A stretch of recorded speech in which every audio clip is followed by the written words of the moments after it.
Hi everybody, and welcome back to another episode of Jacksnax. Today I'm going to continue talking to you about Tim Miller's 2-1-2-1-2 arpeggio system.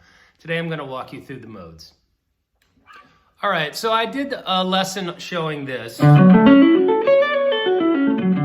right, and I got a lot of feedback asking for a little bit more of a deep dive into how to extrapolate that. Okay, so this is the kernel of information. That's our D major, all right? So if we wanted to go through the modes of D major, so that would be D major, E minor 7, you know, right? So I think about it like this. I'd say like D major. I'm going to show you how to arpeggiate over the E Dorian, right? The Phrygian, the Lydian, the Mixolydian, okay? And so on and so forth, okay? So the first arpeggio we're looking to do is our home chord of, it's just going to be a D major, and we're going to use D major with a 7 and just a regular Ionian. So that's okay. So and then back with okay.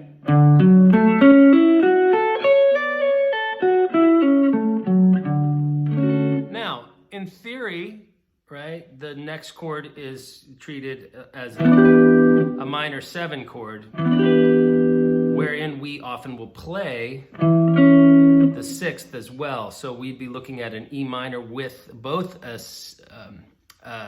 flat 7 and a natural 6th to create the Dorian sound.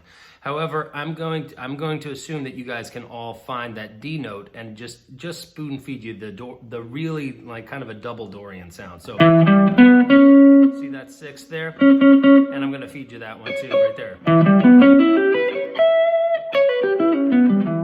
Okay, so that's going to be in the key of E. We're looking at E, G, B, C sharp. Okay, E, G, B, C sharp, E.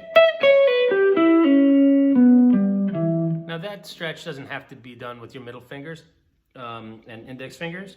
You can do it like that. Okay, but it's a really cool chord to get. It's a minor 6 arpeggio. All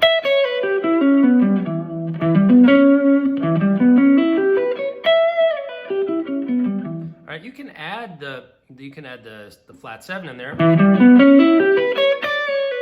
if you want. All right, and that creates a nice sound.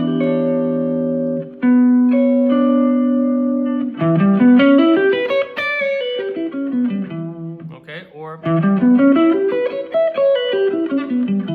okay, so that's going to be over what I call the Dorian.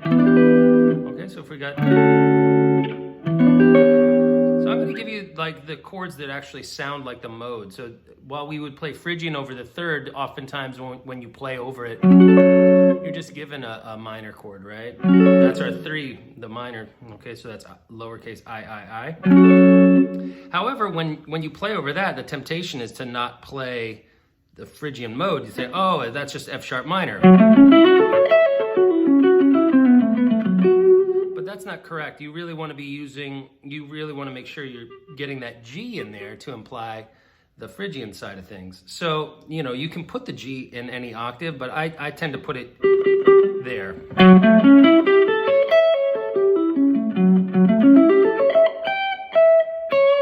Okay, or we can come up here. I think that's a better one to teach you. So that would be F sharp, A, C sharp, E, G, A, C sharp, E, F sharp. All right, and if you've done a lot of arpeggio studies in the past, this is going to look kind of like an A6, an A13 arpeggio. Again, so we kind of played an E minor 13 here and here.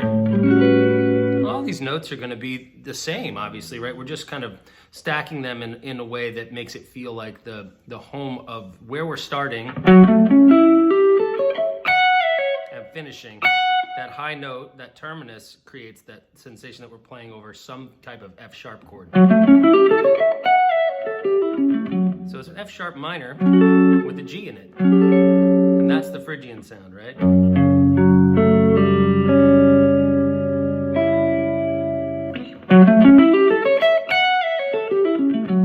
Okay, so far. Then, third. Okay. Don't forget, it's a G, not the F sharp. Whoop, sorry. Okay, then we're going to come to our 4 chord. Okay, now the 4 chord should be, oftentimes people would just say, oh, just play major 7. And that would be the same fingering as the 1 chord. But in the arpeggio voicing here, we're not really going to show that the thing that kind of determines that it's the 4 chord is a Lydian sound. So it actually is with that, see that? That flat 5, okay, or sharp 4, depending on your predilections, is left out if we just use the 1 chord voicing, or fingering rather. If we transpose that D chord, we are going to be playing the B rather than the C sharp when we play that fingering. And there's nothing wrong with that per se, but you won't be implying the note that lends the character, the Lydian element of that G chord. Okay, so that's going to be a G major 7 chord with a flat 5. Okay, it'll sound like, right? So again, you can put the note that adds the modal character just about anywhere and benefit. Right? We could put it right there, right off the jump, or save it for that octave, right? So depending on which fingering you do, right, you could be looking at, sorry.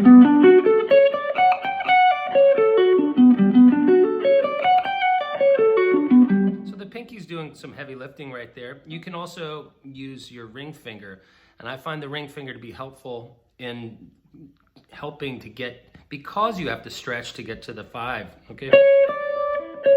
It forces you to kind of take your ring finger off and up. If I'm using my pinky, it's long enough that the tendency is for me to hear and dead that string by mistake. But I find when I'm playing with gain or in a speedier, if I use the ring finger, I have to lift up to sound the okay, and consequently I don't flub.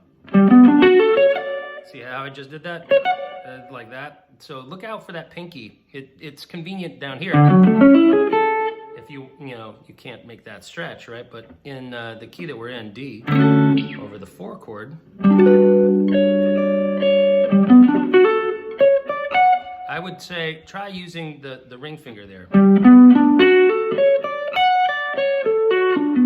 Now you can roll with the ring, or on the way back,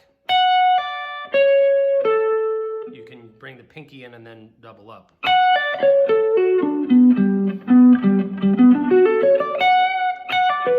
Whoop. So 2, 1, 2, 1, 2.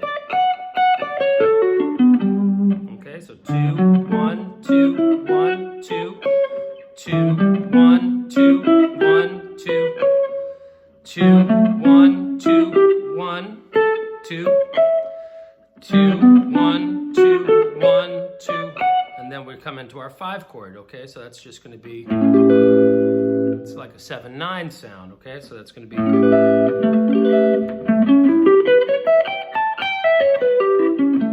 okay, so 2, 1, 2, 1, 2. Oh, sorry, I screwed that up. So it's going to be A up to C sharp,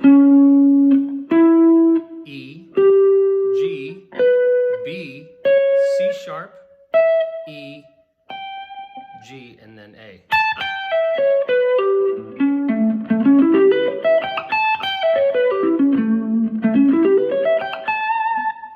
And that's going to work over the 5 chord in our key of D.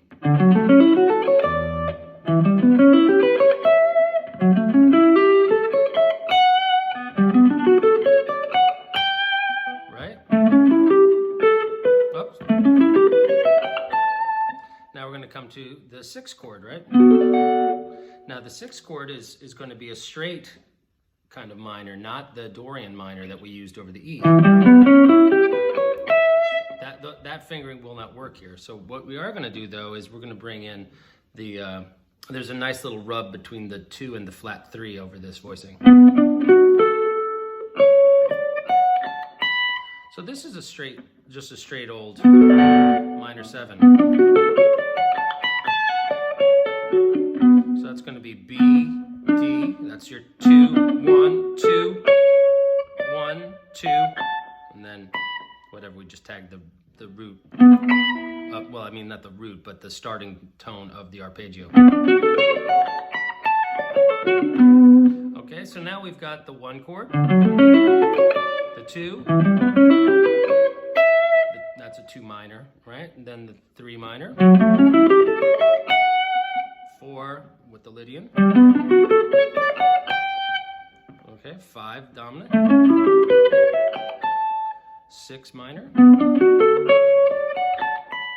and now the 7th chord is usually a half diminished, right? So that's going to be minor 7 flat 5, which, you know, a lot of people avoid that voicing, but it's so handy to know the left hand shapes for the minor 7 flat 5 because they translate nicely to other chords. They're the same notes that we would find, you know, used in a set if we started arpeggiating the 5 chord as from the 3rd degree. So it's this very interesting shape here. We're up at the, Jesus, what is that, the 16th fret? Index finger plays the C sharp note. Okay, then we come E with the pinky, then G with the middle finger. And that right there, that tritone, that's why it works so well over the 5 chord in this key, right? That's playing like...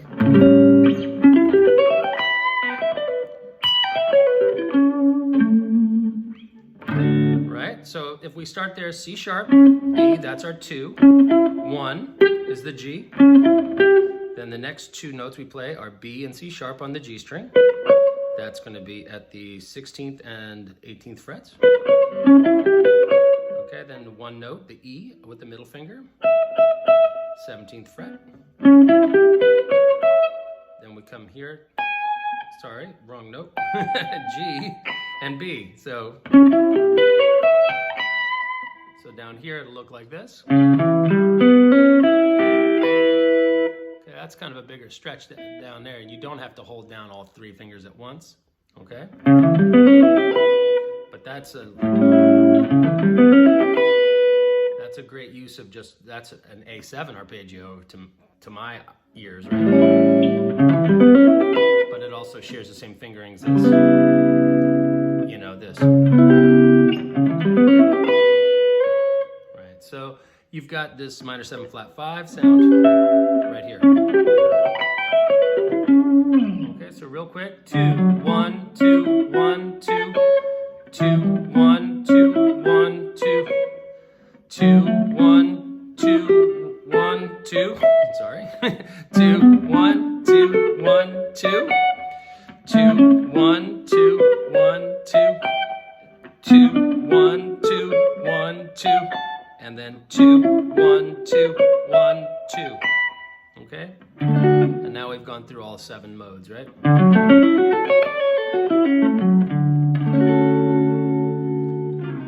Thank you, Tim Miller, and thank you for watching. I really do appreciate it. If you learned anything here, please share, like, and subscribe to my channel. All right? I hope you're doing well, and take care. Bye-bye.